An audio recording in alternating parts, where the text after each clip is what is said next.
नमस्कार. भारतीय जनता पार्टी प्रदेश कार्यालयामध्ये आयोजित या पत्रकार परिषदेमध्ये आपल्या सगळ्यांचं स्वागत. महाराष्ट्राचे लाडके मुख्यमंत्री देवेंद्रजी फडणवीस साहेब यांच्या नावावर आणखी एक विक्रम पूर्ण झालाय. याआधी सलग 5 वर्ष मुख्यमंत्री राहण्याचा विक्रम त्यांच्या नावावर होता. आता सर्वाधिक काळ मुख्यमंत्री राहणाऱ्यांमध्ये 3ऱ्या क्रमांकावर माननीय देवेंद्रजी फडणवीस साहेबांचं नाव कोरलं गेलंय. खरं तर महाराष्ट्राच्या 14 कोटी जनतेच्या आशीर्वादामुळं भारतीय जनता पार्टी आणि महायुतीचं सरकार आलं. देवेंद्रजी फडणवीस साहेब आता सर्वाधिक काळ मुख्यमंत्री राहणारे 3रे मुख्यमंत्री ठरलेले आहेत. शरद पवार साहेबांना मागे टाकत देवेंद्रजी फडणवीस साहेबांनी आपल्या नावावर हा नवा विक्रम केलेला आहे.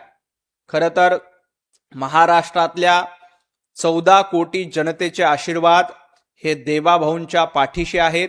त्यामुळे ते यापुढे सर्वाधिक काळ मुख्यमंत्रीपदी राहणारे नेते म्हणून त्यांच्या नावावर 14 कोटी जनतेच्या आशीर्वादाने हा विक्रम होईल, याच्यामध्ये अजिबात शंका नाही. या 3 वेळेला मुख्यमंत्रीपद राहिलेले देवेंद्रजी फडणवीस यांनी महाराष्ट्राच्या हिताचे अनेक निर्णय घेतले, ज्यामुळं सातत्यानं महाराष्ट्रातल्या जनतेनं त्यांना आशीर्वाद दिलेत.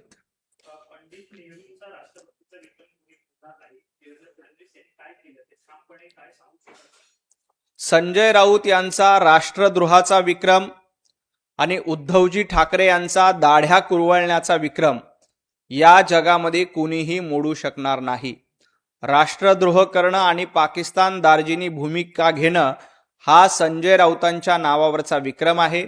आणि मतांसाठी वडिलांच्या विचारांची तिलांजली देणं आणि अफजल खान औरंगजेबाच्या दाढ्या कुरवळणं याचा विक्रम उद्धवजींच्या नावावर आहे. हा विक्रम कुणीही मोडू शकणार नाही. बाबराला देखील हा विक्रम मोडता आला नव्हता, औरंगजेबाला देखील हा विक्रम मोडता आला नव्हता. त्यामुळे उद्धवजी ठाकरे यांच्या नावावर जो विक्रम आहे तो कुणीही मोडू शकणार नाही. त्यामुळे संजय राऊतांनी इतरांना शहाणपण शिकू नये. देवेंद्रजी फडणवीस साहेबांनी काय केलं हे महाराष्ट्र ओळखतोय. इन्फ्रा मॅन म्हणून त्यांची ओळख आहे. शेतकऱ्यांची कर्जमाफी करणारे, सर्वात जास्त वेळा शेतकऱ्यांची कर्जमाफी करणारे मुख्यमंत्री म्हणून त्यांच्या नावावर विक्रम आहे. आजपर्यंत महाराष्ट्राच्या हिताचे अनेक प्रकल्प, मग ते बीडीडी चाळीमध्ये घर देणं असेल, अटल सेतू असेल, मुंबईची मेट्रो असेल, कोस्टल रोड असेल, समृद्धी महामार्ग असेल, असे शेकडो प्रकल्प संजय राऊत देवाभाऊंच्या नावावर आहे. तुमच्या नावावर काय आहे तर तुमच्या नावावर राष्ट्रद्रोहाचा विक्रम आहे आणि उद्धवजींच्या नावावर अफजल खान औरंगजेबाच्या दाढ्या कुरवळण्याचा विक्रम आहे.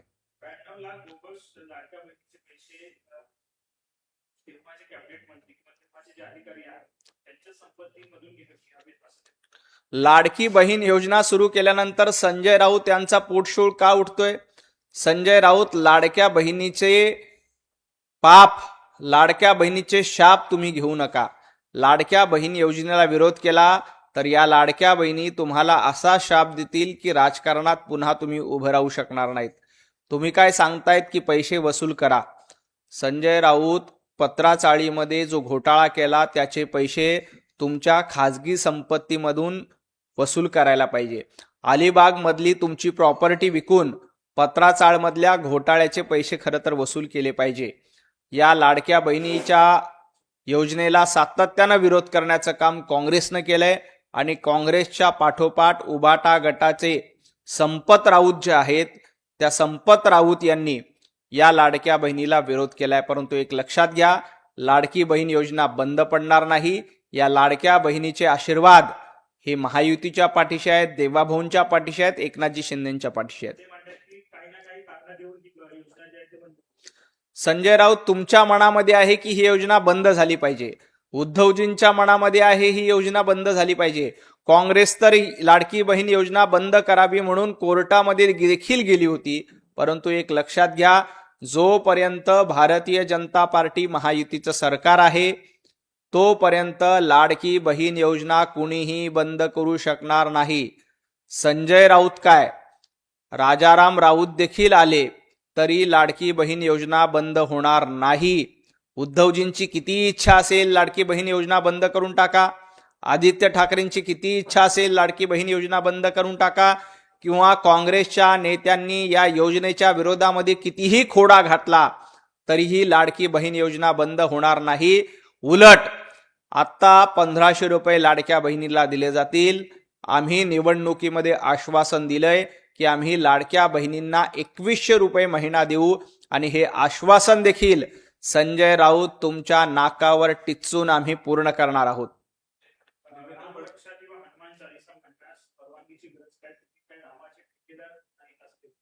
संजय राऊत रामाचे ठेकेदार कोण होते हे महाराष्ट्राने बघितलंय.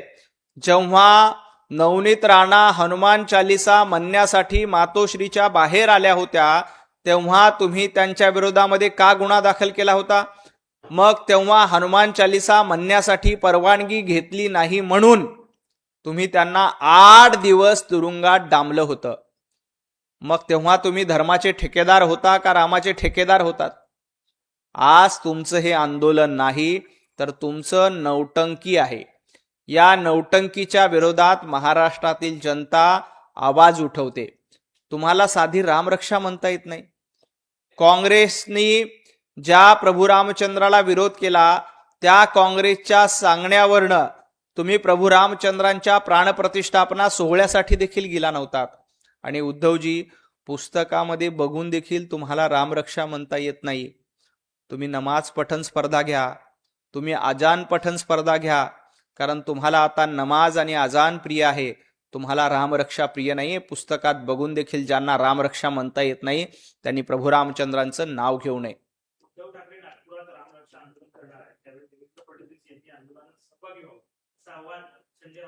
संजय राऊत, देवाभाऊ हे अयोध्येतल्या राम मंदिराच्या आंदोलनामध्ये सहभागी होते. त्यांनी राम मंदिरासाठी आंदोलन केलं. राम मंदिर निर्माण व्हावं यासाठी करसेवा केलेली आहे. त्यामुळं देवाभाऊंना शहाणपणा शिकू नका. देवाभाऊ रामरक्षा पाठ आहे. तुमच्यासारखं पुस्तकात बघून देखील रामरक्षा म्हणता येत नाही अशी त्यांची अवस्था नाहीये. प्रभू रामचंद्रांचे निस्सीम भक्त कोण असतील तर देवाभाऊ आहे. तुमच्यासारखं नौटंकीबाज, तुमच्यासारखं बाबराचा उदो उदो करणं, बाबरी मस्जिद पडल्यानंतर, बाबरीचा ढाचा पडल्यानंतर ज्या उभाटा गटांनी मुस्लिम बांधवांची माफी मागितली त्यांनी रामरक्षा आंदोलनाबद्दल न बोललेलं बरं.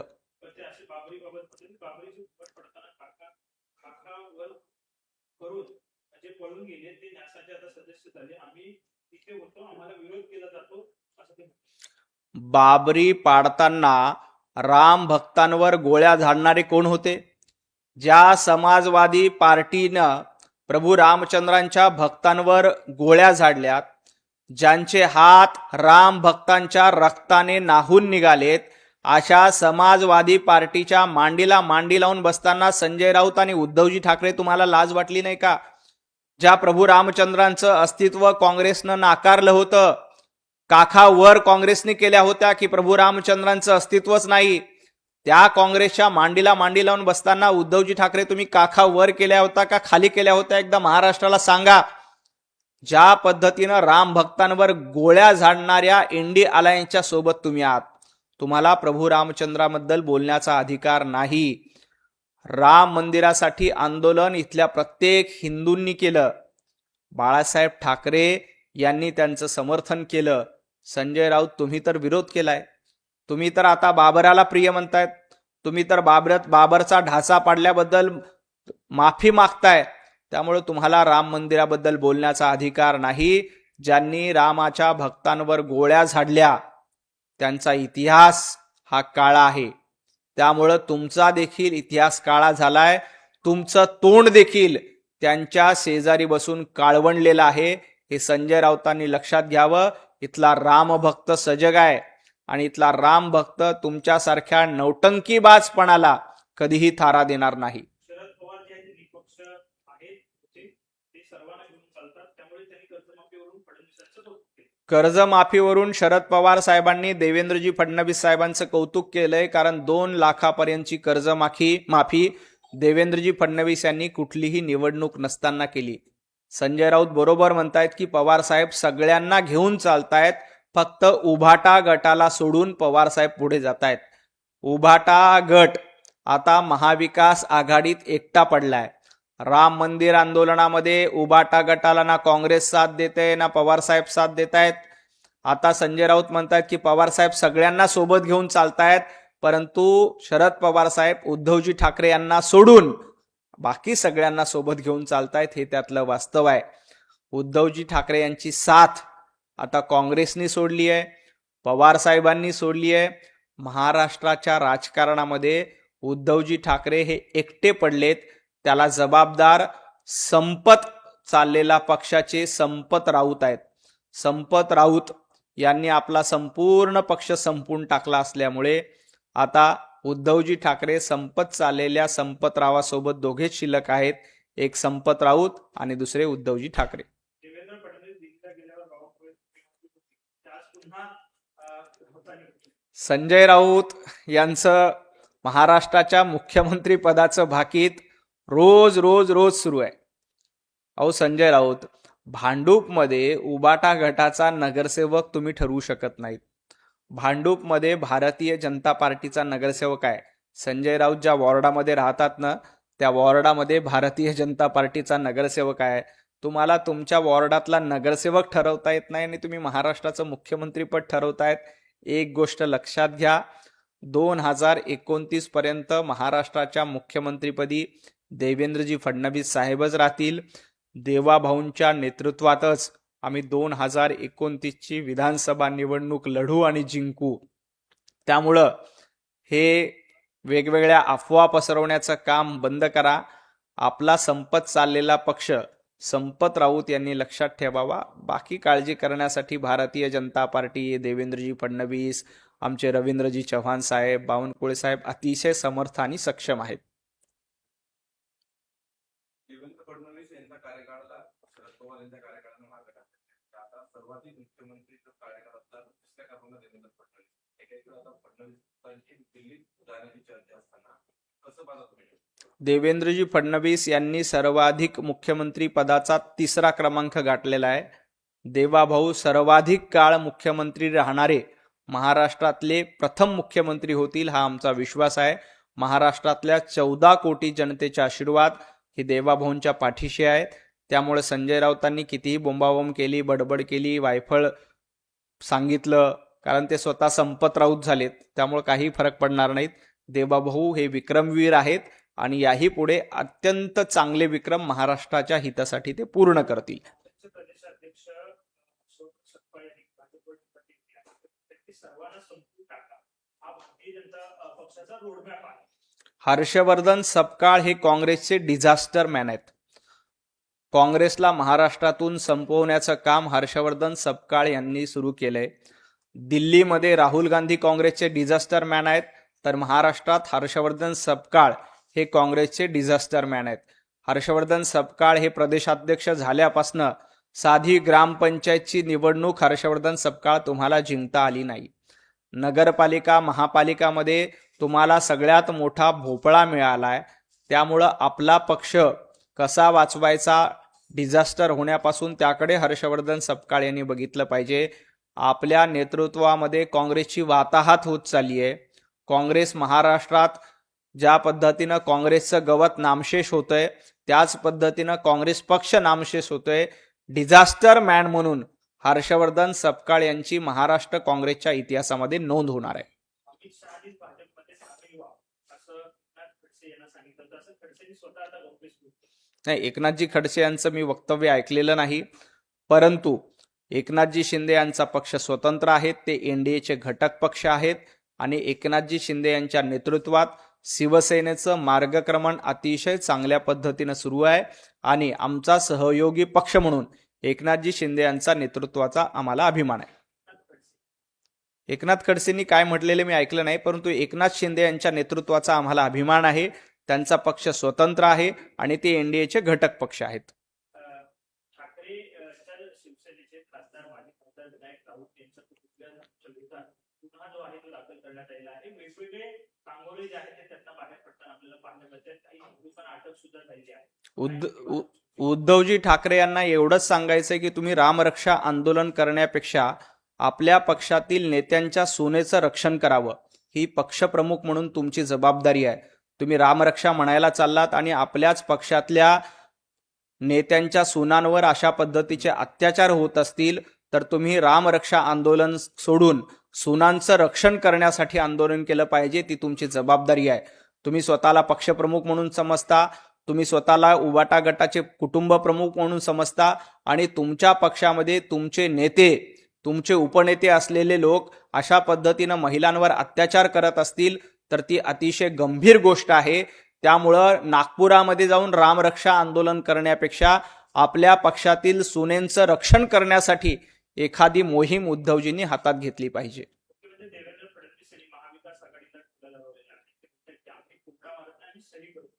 थोडा मारणारे वेगळे लोक आहेत. महाराष्ट्रामध्ये कोंबडा मारणारे, हाताला लखवा भरणारे लोक आपण बघितले, परंतु देवेंद्रजी फडणवीस महाराष्ट्राचा विकास हा अतिशय वेगवान गतीनं पुढे नेत आहेत. अनेक चांगले प्रकल्प मुख्यमंत्री देवेंद्रजी फडणवीस साहेबांच्या स्वाक्षरीने झाले. ज्यांनी ज्यांनी कोंबडे मारले होते आणि जे जे घर कोंबडे होते या दोघांचा इतिहास देखील पत्रकार म्हणून आपल्या सगळ्यांना चांगला माहिती आहे.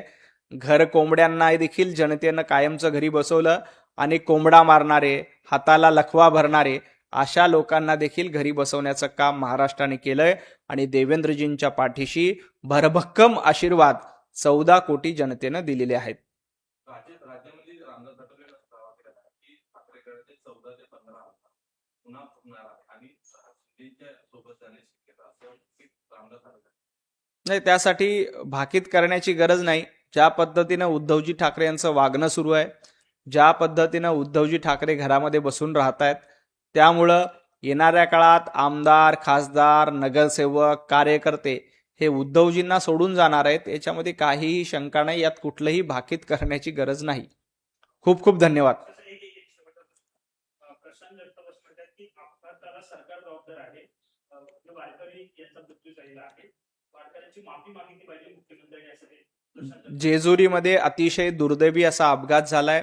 त्यामध्ये 3 वारकऱ्यांचा मृत्यू झाल्याची माहिती मिळाली. मुख्यमंत्री देवेंद्रजी फडणवीस साहेबांनी तातडीनं या प्रकरणाची माहिती घेतलेली आहे.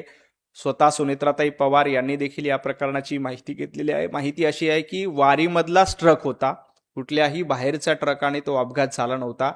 वारीमध्ये जो पालखीसोबत सामान साहित्य घेऊन चालणारा ट्रक होता त्याच ट्रकमुळं हा अपघात झाल्याची माहिती आहे. त्यामुळं अशा पद्धतीचे आरोप करणं अतिशय चुकीचं आहे. तिथं वाहतुकीचं पूर्ण नियंत्रण होतं. जो कोणी जबाबदार असेल त्याच्यावर कारवाई केली जाईल.